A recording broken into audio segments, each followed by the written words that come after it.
We have our second presentation that I'm just going to briefly introduce. This is really kind of interesting because I asked around a whole bunch of people trying to find somebody who would be able to talk about looking at intimacy and sexuality among those with dementia and some of the issues that go along with that pretty profound issue. So we found, and we know, Sarah Taylor with the Alzheimer's Association, the Houston and East Texas, Southeast Texas chapter. And she has extensive knowledge in this topic pertaining to AD and dementia. In addition, she's also the primary caregiver for her father, who has been living with Alzheimer's disease for the past 6 years. I'd like to thank Sarah for presenting for us, and she's going to be looking at an intimate look at dementia, examining issues surrounding intimacy, sexuality, and ethics in PWD. Thank you very much. Welcome, everyone. Thank you for having me. This is an interesting topic for me. I am the caregiver for my father, so looking at intimacy and sexuality with dementia and caring for my father doesn't really go hand in hand. But for some reason, this is just fascinating to me. I've done research in this area. I've talked to multiple people around the country on their views on this. First, I want to clarify that intimacy does not mean sexuality. It's a part of it, a component of it, but that's not all we're going to be talking about today. We will, of course, go into that topic, but intimacy is so much greater. It's such a huge topic, such a huge area.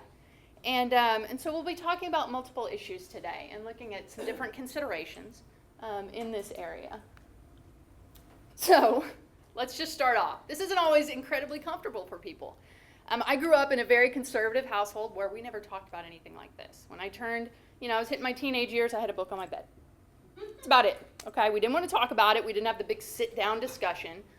It wasn't really discussed. So another interesting point that I'm here today. So I want everyone to take a second to think. What do sex and sexuality mean to you? I'm not going to call on you. You don't have to tell everyone. Just kind of take a second to think. Do you have a story like mine, the book on the bed? Or was it discussed openly when you were growing up? Are there certain stigmas related to this? Or is it a comfortable topic for you? And while thinking about that, think about your attitudes and beliefs on sex and sexuality. And there's a point to this. It's not just to make you kind of squirm in your seats a little bit. There is a point, okay?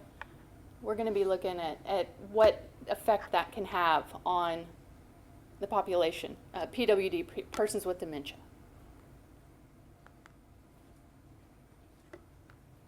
Okay, so today we took a few seconds, not nearly enough time, but take that question with you. Examining one's own beliefs. We'll talk about why that's important. Identify myths. Okay, a lot of people think, you never want to think of your parents or your grandparents ever doing anything like this, okay? Well, people when they're over 65, over 70, well, they don't think about that anymore. They don't do that. We're going to look at that. Ethical considerations. These are huge, all right? Possible causes of inappropriate, that's in quotes, because that is defined by the person, by the facility, by the family, whoever that may be. So inappropriate can be a subjective term. Sexual behaviors a patient with dementia may exhibit, okay? And then next steps, interventions and policies. Not a lot exist. We'll go into that. So here's some myths. Older adults are not sexually desirable. Well, it depends on the person. If you are an older adult, then another older adult may be, okay? Older adults are not sexually desirous, okay? Not sexually capable. Well, we all know that this is a myth due to the Viagra revolution, okay? It has completely changed the environment of sexuality with older adults. And older adults are not interested in sex.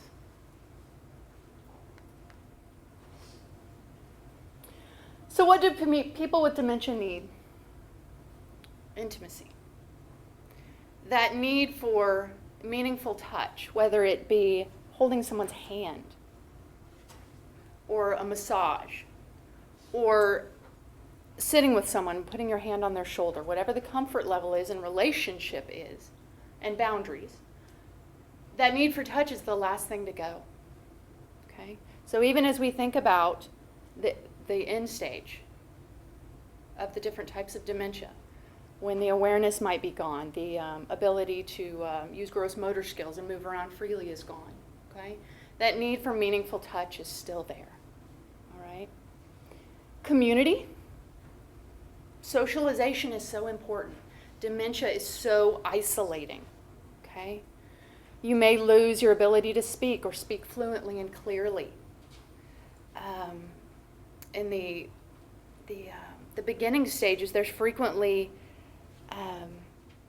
a lot of awareness about what's going on, the changes that are occurring, some embarrassment, maybe some shame. There's still a lot of stigma related to the different types of dementia.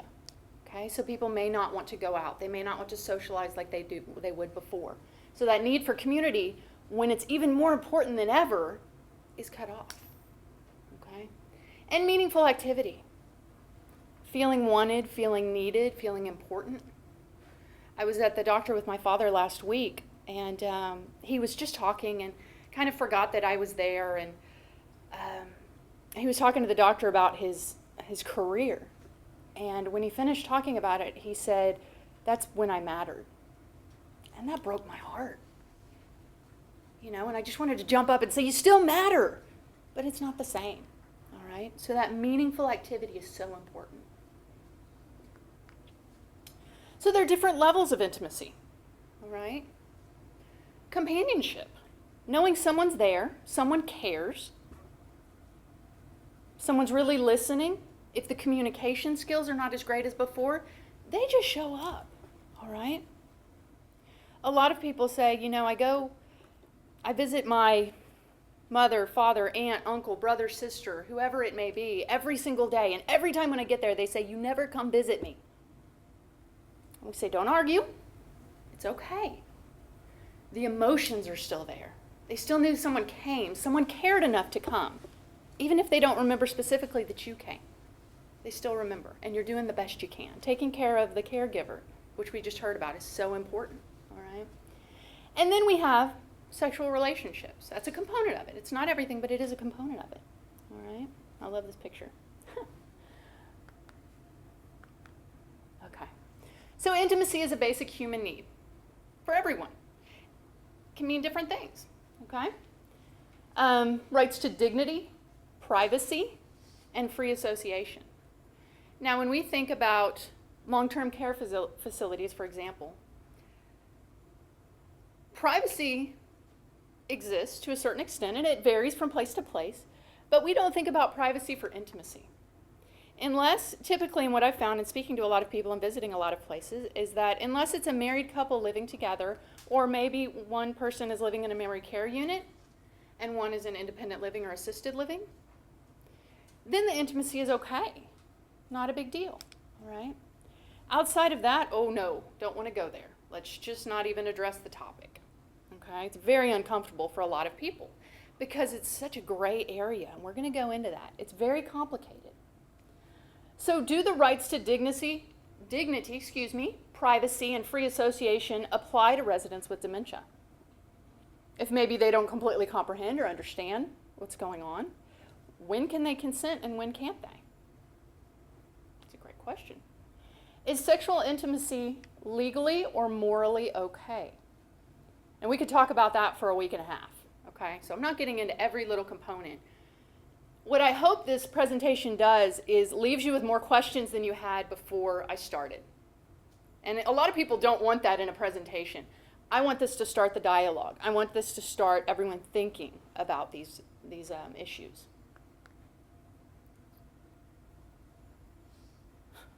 So it says, forget bingo. For some frisky senior citizens, romance is the name of the game. Why intimacy matters to the Medicare set. Okay. There are so many factors that play into this. There was a facility where two people were discovered during the regular checks and rounds having an intimate relationship. Okay. One of them was married. Did not remember that she was married. Did a medical check, respected privacy. Did a medical check. Everything looked all right. Okay. There was kind of the question of consent and everything. It was decided to go ahead and tell the families of the two people. And for a little while, everything was okay. No major issues. Deciding whether to turn it into the state or not. This did not happen in Texas. But I'm sure it has, but this exact example did not happen in Texas. Decided that there was no sign of abuse, no distress after. Okay, so it wasn't turned in. Well, when it was discovered, it just snowballed. And the administrators and the nurse were fired. The gentleman was moved 2 hours away, so his family had to travel 2.5 hours now just to visit him. Okay. There were no direct policies. Do you report? Do you not report? When is it okay? When is it not okay? Nobody sets out those guidelines yet. It's not very clear. So it was a judgment call. And these people lost their licenses, lost their jobs because of this incident. Okay? So intimacy is a basic need which people with dementia should be able to express without fear of disapproval. Now, try to stay in the mindset that intimacy, holding hands, a touch, putting your hand on someone's shoulder, there are multiple definitions of this word, okay? So without fear of disapproval. One component of this that we look at is Lgbt Elders, okay? Lesbian, gay, bisexual, transgender. All right. I went through, I love the word plethora, so I'm going to say plethora. I went through a plethora of intake documents from multiple facilities around the state of Texas. Didn't find a single one that brought up this issue. When I asked some people why, if I had a relationship with administrator, nurse, admissions coordinator, whoever it may be, when I asked them why, they said, oh, we don't have anyone here who is LGBT. Are you sure? You might not, but you might, and they may be afraid to say something. Something we don't frequently think about. So the first guideline, and New York City has done a lot of work, the Alzheimer's Association in New York City has done a lot of diversity outreach with the LGBT community. And they've given some suggestions and things like that. One is that presume you have LGBT residents. Even if you're not sure, presume you do, okay? Do ask about sexual orientation, but in a confidential, and I'm going to add safe setting. Not in front of everyone. You don't need to put it on the door, okay? But ask. And there are ways to ask this. You don't need to have a little checkbox, LGBT question mark, yes or no, okay? There are gentle ways to ask this. You can ask, who do you consider family? Okay? That may, if there's a partner involved or members of the community that they're very close with, that could be a way to get that answer without just throwing it right out there. Do not assume you can identify an LGBT person. We've made great strides with this, but we're still not quite there, like we are with so many things, okay? So there's no big sign, there's no name tag, all right? So just assume you have LGBT residents and make them feel safe and welcome, okay? There's a lot of stigma still related with this whole issue. A lot of people fear this. Don't bring it up when if they're going into a long-term care facility, if they're still at home, if they're dealing with nurses and people that are coming in to assist, sometimes don't bring that up, okay? Some people are more comfortable than others. Some people are afraid of the stigma, afraid of how they're going to be treated, okay? So here's some more examples. Use open-ended questions. Said this one. Another way to say that is, who in your life is especially important? Pretty general question, but could get some good answers, okay? Ensure that someone who does identify as LGBT or T does not have to share a room with someone who's hostile towards them, okay? This is true with anything, not just LGBT. If you had two roommates, if it was a roommate situation, and another person was hostile, you would address that immediately. You wouldn't want that situation happening. So this is just like, assume it like everything else, okay? And train staff on how to identify and address the needs, okay? Allow them to explore their own internal assumptions. I am not going to question anyone's beliefs, morals, whatever it may be. Pro, con, if you're the biggest advocate in the world for this, if you're completely against it, that is your belief. But the question is, are you pressing that belief on other people? And do you have that right? Okay? So being aware of our own beliefs in multiple different situations, on multiple different issues, not just this, is so important, because sometimes we can impose those thoughts and those beliefs on other people without thinking how it impacts them, without respecting their sense of self and their identity. Okay?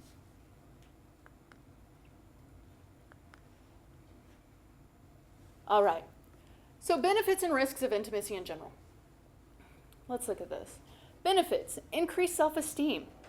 If someone's there, they're showing affection towards you, however that may be. You know, if you're not feeling good and someone just kind of pats your hand, right? That makes you feel great. That feeling doesn't go away. Now, everybody has a different comfort level, and it's good to know what those are. Ask questions. I personally have a huge bubble around me. I'm not a big hugger. I never have been. And people know that, and they kind of laugh about it. But that's my norm. That's the way I am. So it's good to know about people. You don't want to run up and be hugging people if they're not comfortable with hugs. On the flip side, you don't want to maintain this sterile environment and make someone feel like, I don't care. Okay? Companionship, that goes along with that as well. You want to feel companionship. It's very important. With friends, with family, with loved ones, with whoever that may be. And then another benefit of intimacy is less likely to exhibit mood and behavioral challenges. Well, everybody wants that. We don't want mood challenges. We don't want behavior challenges. So, wonderful benefit of that. Some of the risks. We worry about someone being taken advantage of. Okay? So that question back to consent. If you do have cognitive decline, if you're having cognitive difficulties, can you consent? Can you not? If someone is sitting right next to you, holding your hand, smiling, well, we look at some cues on that.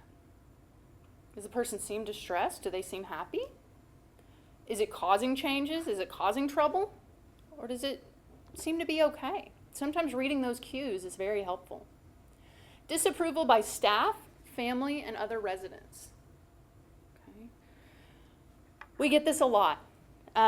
Day facilities, long-term care facilities, people living in the home and they have people coming in and out, where frequently any kind of affection towards someone else is a red flag. Oh my goodness, no. How do we stop it? Do we separate them? Do we just say, no, we don't do that? Do we make very strict policies? For simple things like a kiss on the cheek.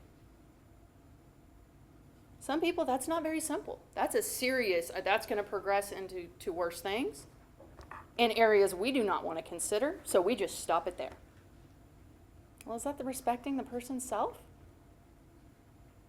And that's a question. That's something to think about, okay? Another risk is sexually transmitted diseases. We're going to look at some numbers on that, okay?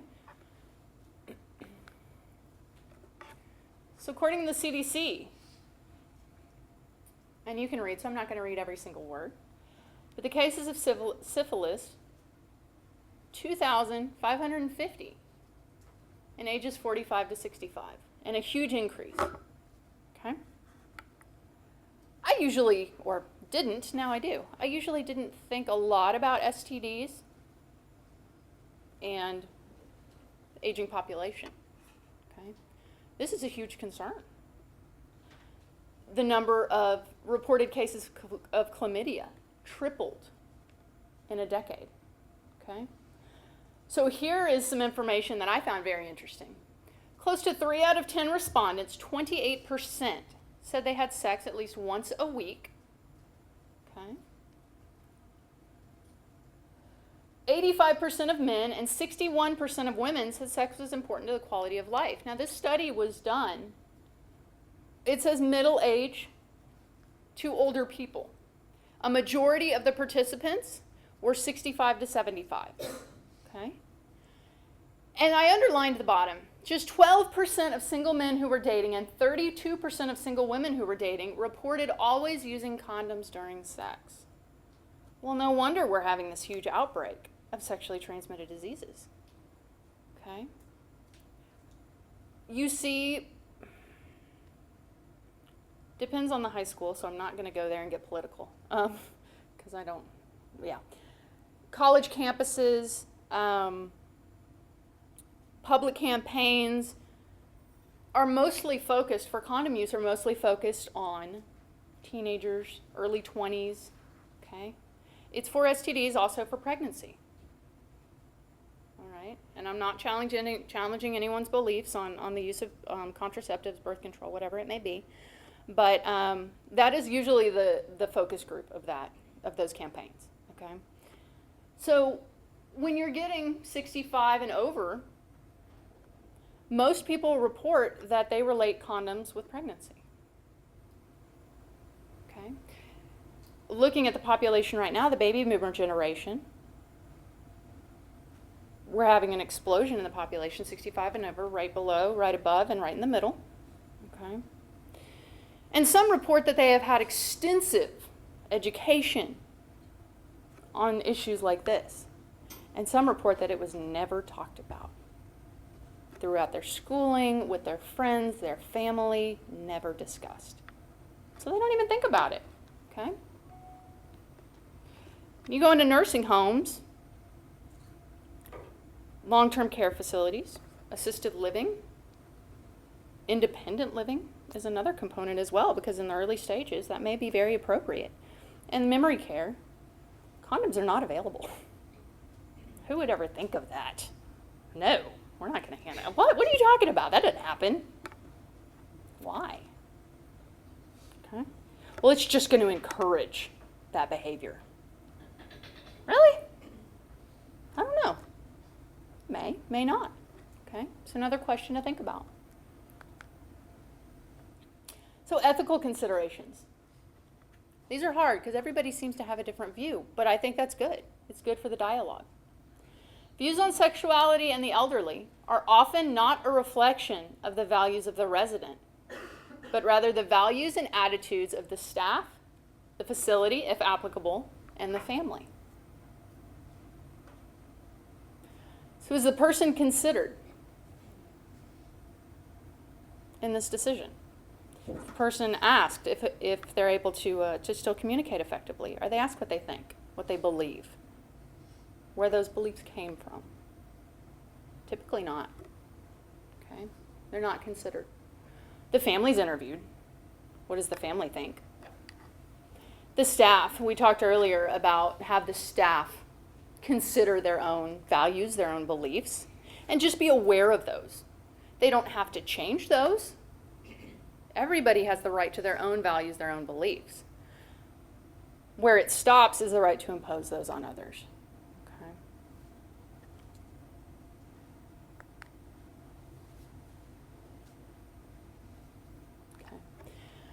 Windmill Manor was the case I was discussing earlier, where the couple were found in an intimate relationship, reported to the family, not reported to the state, and it resulted in multiple terminations, a move pretty far away for one of the residents. Okay. The reason we talk about this is that there aren't a lot of regulations at all. You can search and search and search, and you will have trouble finding them on this topic. Okay, what's allowed, what's not allowed, what's okay, what's not okay, what do we report, what do we not report? It's a judgment call. So, as was talked about earlier, visiting places, seeing what it's like, the activity level, things like that. This is something else to consider, because someone within that organization If it's a national organization, it may be somebody somewhere else. If it's a smaller organization, maybe someone locally, the administrator, a nurse, who knows, is making these decisions in-house for the residents. What's okay, what's not okay. They're the ones typically doing the training. Okay. I have asked to see multiple handbooks. I drive people crazy with this topic. I've asked to see multiple handbooks at places. Day facilities, long-term care facilities, not addressed. Some of them will address if a married couple comes in to live. That's about it. So who makes that decision? Is it made situation by situation? Is it someone's opinions, and if that administration changes, does everything else change? That's pretty confusing, especially to someone who is dealing with a type of dementia. Consistency is important. Boundaries are important. And if they're constantly changing, it's not going to work out very well. Okay? So I've referred to competence a few times. Dementia does not constitute incompetency. Okay? When speaking with the community, frequently when people are thinking about specifically Alzheimer's disease, they instantly go to the end stage. Loss of, they're either in a wheelchair or in a bed, loss of gross motor skills, incontinence, they need help eating, they have trouble, they may be on a liquid diet or a soft food diet. There's so much before that, okay? A diagnosis of a type of dementia does not necessarily mean, give me the keys, you sit in that chair right there and I'll do everything. Don't worry about it. You just stay put. Okay? So, when we're looking at intimacy, doesn't necessarily constitute incompetence. There are many competencies, some are retained longer than others. So this just gets more and more and more confusing. All right? So, when is someone competent? When are they not? Is it the second they enter a facility? The second the diagnosis comes? Is it a behavioral component? Is it language skills? And if I quizzed everyone in here, I would probably get 20 different answers to that question. What constitutes competence? Okay. Cognitive tests do not tell the whole story. Most of us know there are good days and bad days throughout the whole process. Good and bad are subjective, but good and bad days. One day, someone may come in and they may be able to subtract from 100 by 7.2, no problem. The next day, don't know what year it is. Okay? So, you never know if that test was done on a good day, a bad day, if it's really getting the whole picture. Okay? And judgment is highly subjective. No standards exist. And I wonder why that is. This is still kind of a stigmatized topic in general. There's work being done, slowly, but it is being done. People are starting to look at this because incidents have occurred, and that's typically what we see. Something major has to occur for a change to occur. This topic is too important to just sweep to the side. We need to look at this. We need to have a group of people with different views, different standards, help us out with this a little bit, okay, while respecting the individual. So assessing capacity and risk. Social competence should be assumed. A lot of people disagree with that. That's okay. Knowledge of each person's verbal and nonverbal language is paramount. So when you ask the person, can you ask them, are you okay? Do you like that person holding your hand? Do you know what's going on? Okay? Can this person resist coercion? And this is one of the concerns we have, and it's a valid concern that someone can be coerced, that someone can be taken advantage of in this situation. Very valid concern. We do not want that to occur. But it's hard to figure out. Okay? And is there a history of sexual violence or hypersexuality? Knowing that history. And that's not something people are going to just throw out there when you're doing a basic interview. All right? Tell me a little bit about yourself. Well, I have a history of sexual violence. Now, typically not going to come through on a basic interview. So becoming creative with some of the questions, okay? Including that in some of the mental health history could be very useful to know.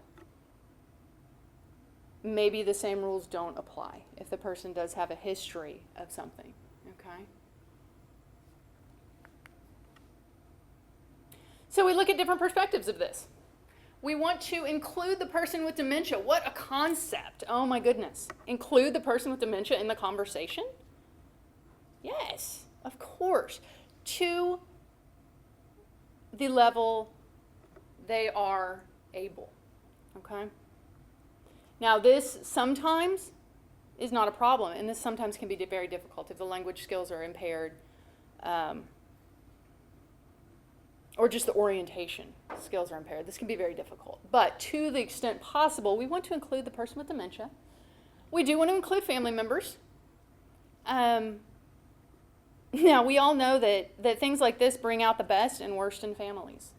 Okay? A diagnosis of any type can cause some amazing, wonderful things to happen and can cause some serious trouble with families. Okay?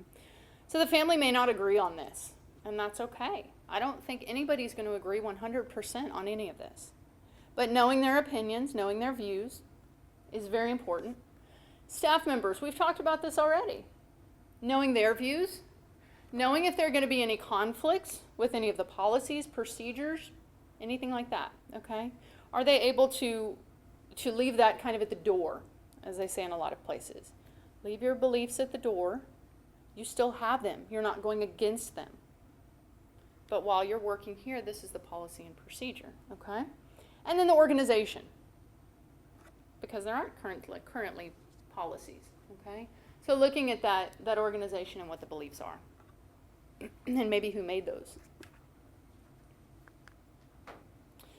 So, might my past values change in light of my dementia? I went to a panel recently on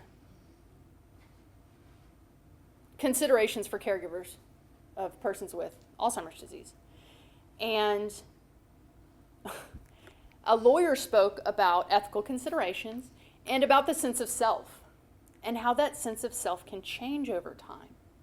There was a gentleman who was a mathematician, college professor, and he made it very clear before any of this ever came up that if anything compromised his intellectual abilities, he did not want any extreme measures, any medications, or any treatments for whatever was going on to cause that impact of losing his educational ability, his math skills. Well, he then was diagnosed with a type of dementia, and 3 years later, his wife describes him as gardening. Never enjoyed that before, but he's gardening. No longer working, no longer driving. But gardening and listening to music were two of his favorite things, and he seemed generally happy. But he wasn't the mathematician he was before, and that was specifically spelled out. If I lose that skill, I don't want anything. And so they took it to a medical ethics board and said, well, the sense of self has changed. Does this still apply? Because he's not the same person he was before, but he does seem happy.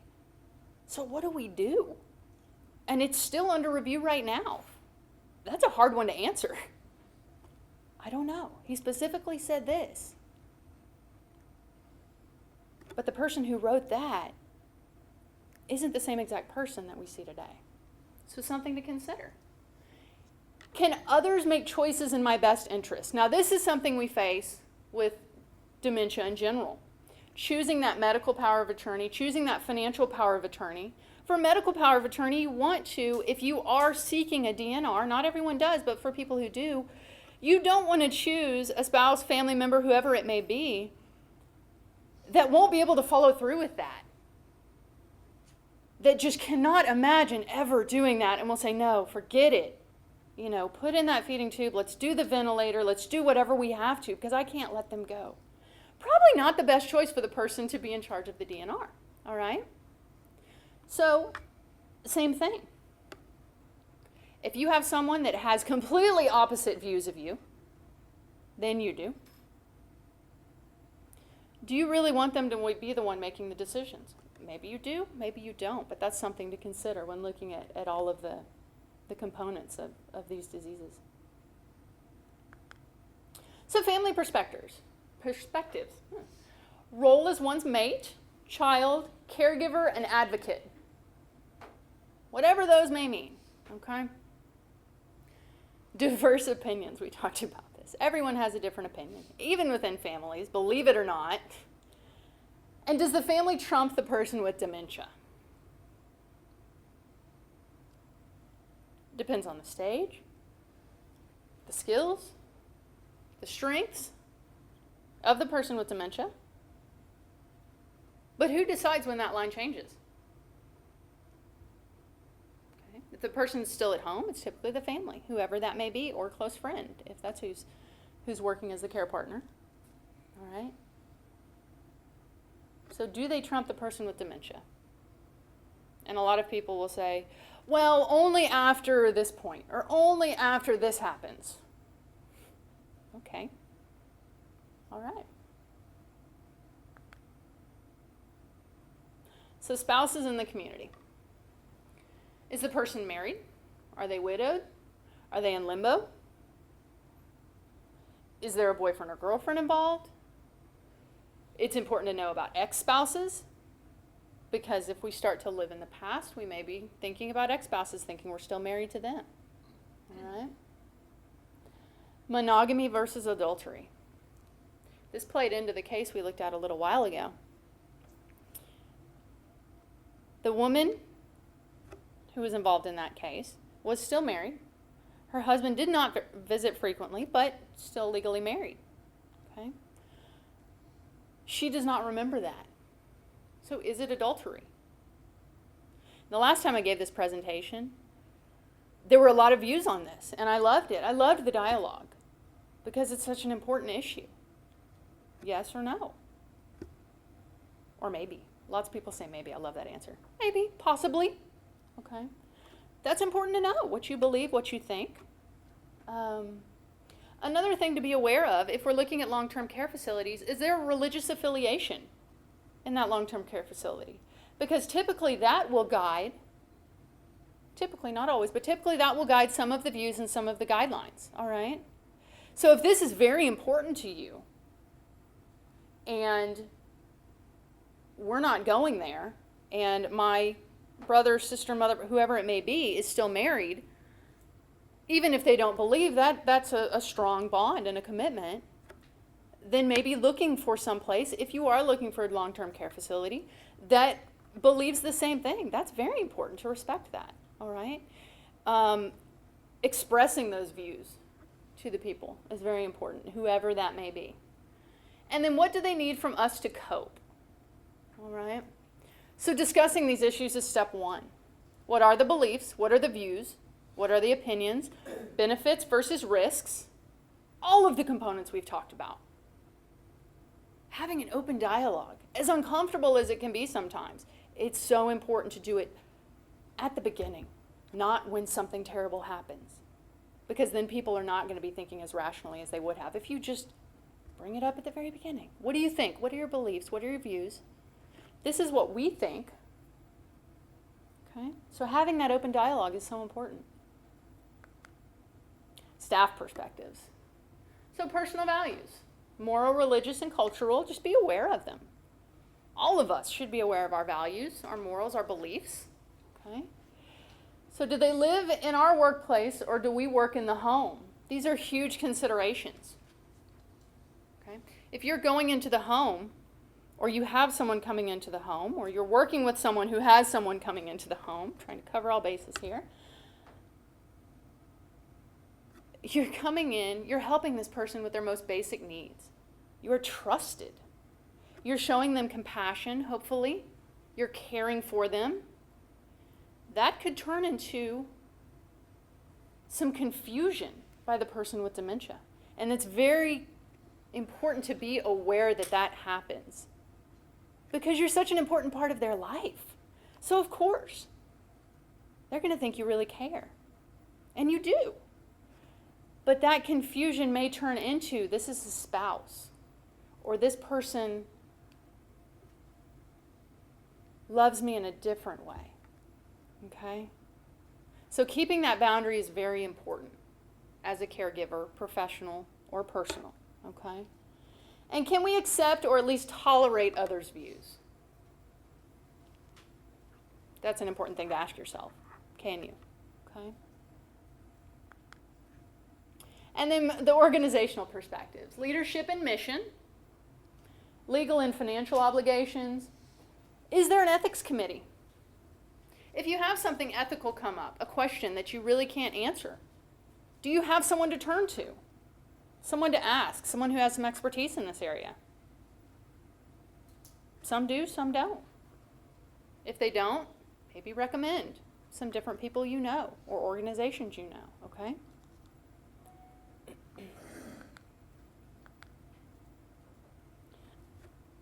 Excuse me. Causes of sexual behaviors. Sometimes it could be something medical. It's important to have regular checkups with a doctor for all reasons, okay? But this could be a component of it. Aggressive responses to environmental stressors. Okay? So you see this in everyone. If we're too stressed, there's going to be some behavioral component to it. Okay? We shut down and we just sleep. We get overwhelmed and start raising our voice, and our desks are crazy and our cars are full of trash, and we just can't organize anything because everything's out of control. So it manifests in some way. Okay? This could be a way that it manifests, especially in persons with dementia. It could manifest in a sexual behavior. Decline in impulse control. Right? So deciding how we're going to handle that and what's okay, what's not okay, including the person with dementia if possible in this conversation, before we reach this point is very important. Okay? And a need for intimacy.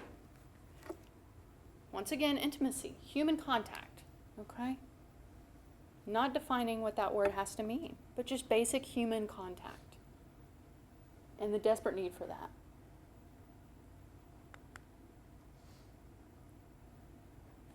So misunderstanding of environmental cues. We talked about if you're a caregiver, care partner, professional caregiver, a misunderstanding of some of those cues, right? That can be confusing. Of course, memory and judgment play into this as well. Frustration, confusion, psychological conflicts, simply boredom. Okay, is the person being intellectually stimulated to their ability? Are they having social interaction? Are their activities appropriate for them going on? Okay. So here's a case study. Frank and Martha both live in the same long-term care facility. They have formed a connection and spend a lot of time together. Lately, the staff has noticed that they are holding hands, and Martha will kiss Frank on the cheek. Frank is divorced, and his daughter visits once a week. Martha is married, and her husband visits every day. She no longer recognizes her husband. So in the long-term care facility, what do? Once again, we could spend a week and a half on this. It's to get you thinking, okay? There are moral considerations to this for some people, all right? There are a lot of considerations. Do we talk to the family? What are the functioning levels? Cognitive levels, abilities?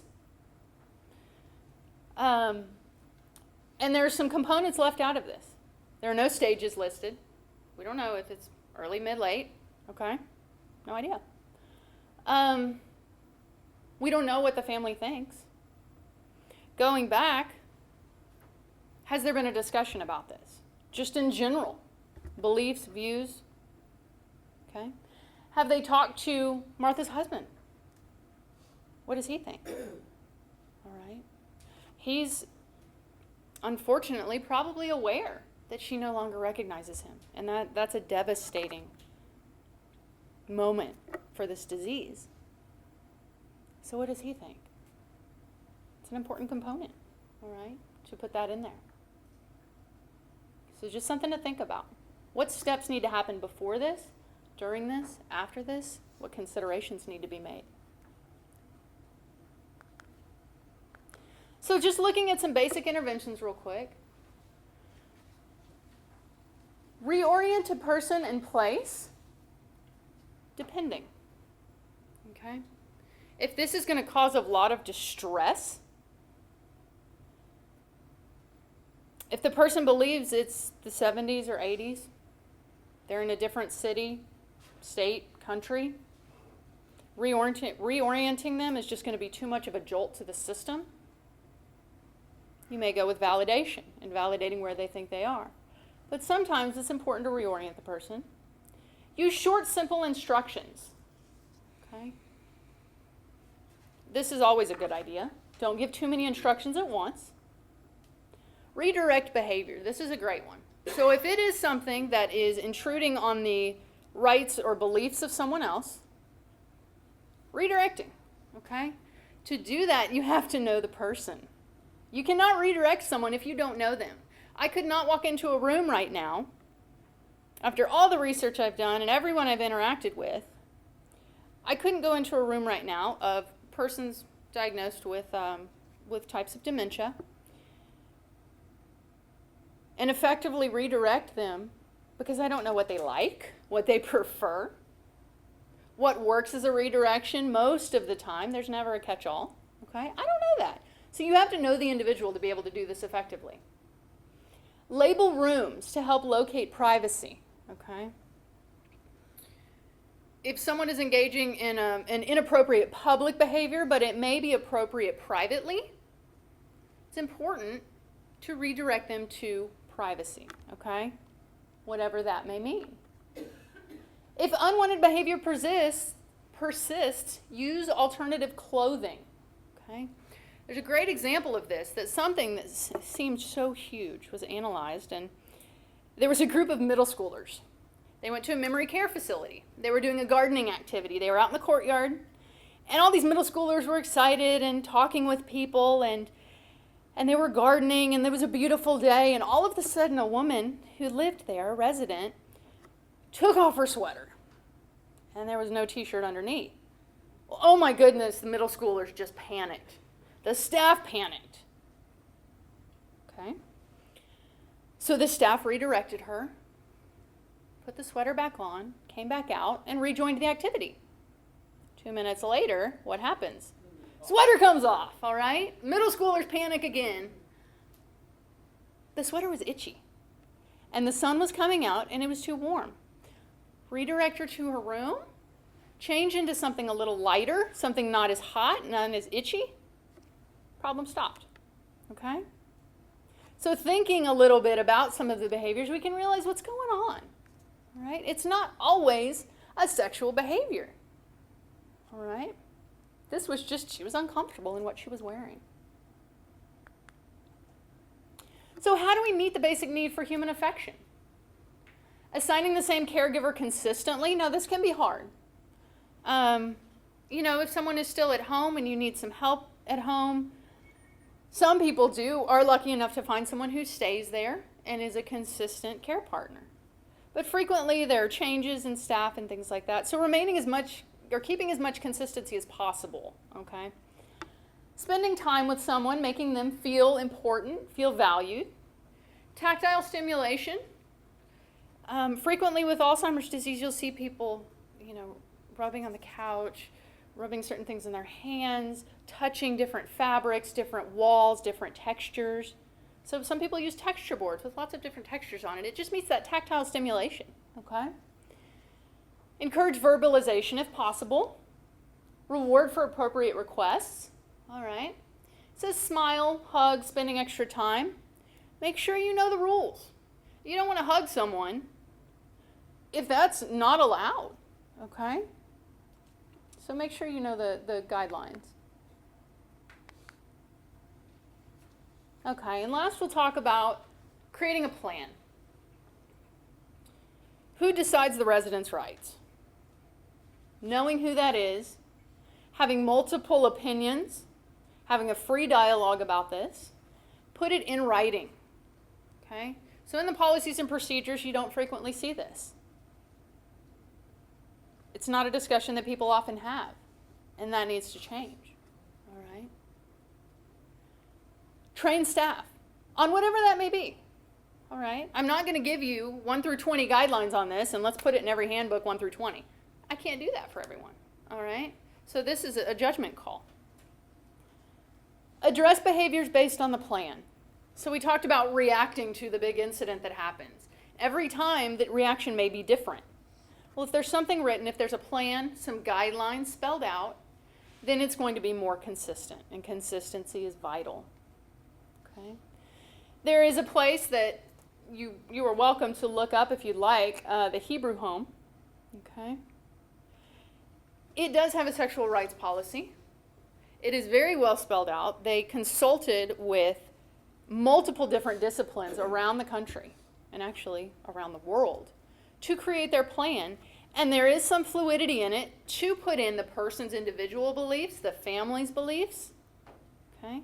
But they have created this, and it's kind of a model that a lot of people are looking at to create something of their own. All right?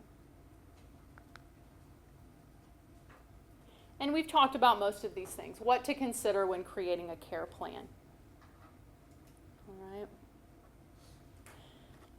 Hopefully we'll hear more on state regulations.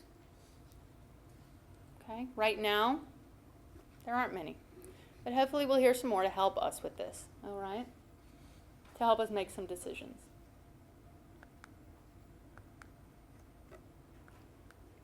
Okay. And just a little comic for in conclusion. All right. Thank you.